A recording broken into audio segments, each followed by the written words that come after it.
"You stole from a dying man."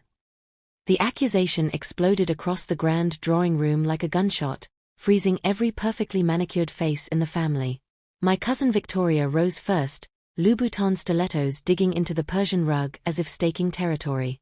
"Elena has no right to a single dollar," she declared, jabbing a manicured finger at me like I was dirt under her nail. My uncle nodded gravely.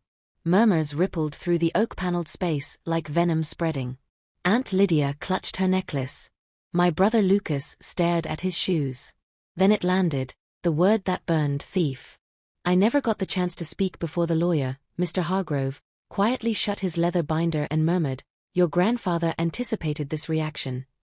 He swiveled his tablet toward the mounted screen, and in that heartbeat, the atmosphere shifted. Everyone sensed it at once. The trap was already sprung, and the hidden camera had been rolling all along. The Harrington estate always made visitors feel insignificant. That afternoon, the drawing room gleamed under crystal chandeliers, towering bookshelves, antique maps, velvet armchairs reserved for formal occasions. A fireplace glowed more for show than heat. Pale January light filtered through arched windows, timid and cold. We were all in mourning black, but Victoria's was couture, cut to flaunt. Aunt Lydia dabbed dry eyes with lace. My father Victor lounged at the center, already rehearsing his role as heir. I perched on the edge of the seat Mr. Hargrove assigned, fingers knotted to hide the tremble. I hadn't returned since the burial, when hollow hugs came with whispers of "he adored you." But in our family, affection was leverage, always tallied. Mr. Hargrove placed his case on the mahogany table, face impassive, trained to witness dynasties crumble without blinking. Before proceeding, he said, "Mr. Elias Harrington requested a reminder. I know what you do when you believe the shadows hide you." My chest tightened. Lucas fidgeted, perhaps recalling excuses for skipped visits. Lydia forced a tinkling laugh.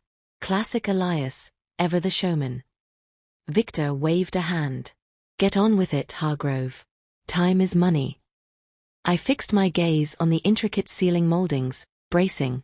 I'd been the constant one, midnight calls when arthritis foiled medicine bottles, the only one who knew his unguarded chuckle.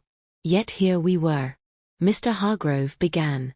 To Victor, $250,000 and the vintage compass. Victor's posture deflated.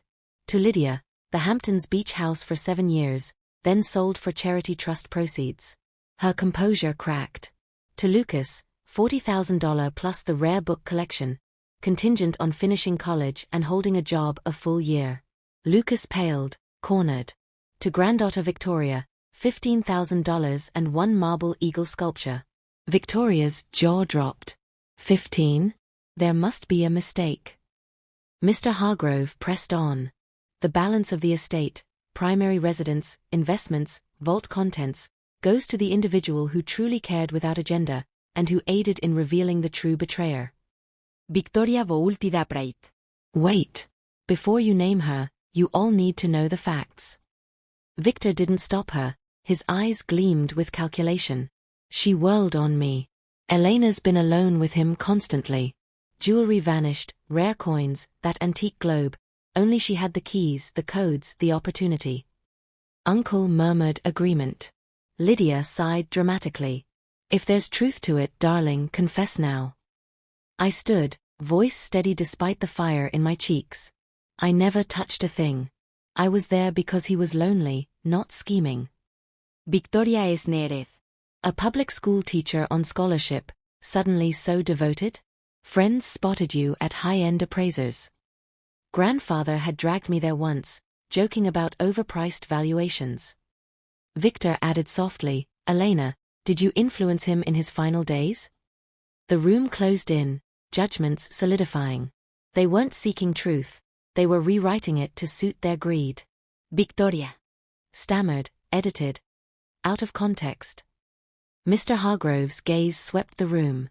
The remainder of the estate, valued in excess of $400 million, goes to Elena Harrington, for her unwavering loyalty, and for enduring this betrayal to let the evidence speak. The fire crackled on.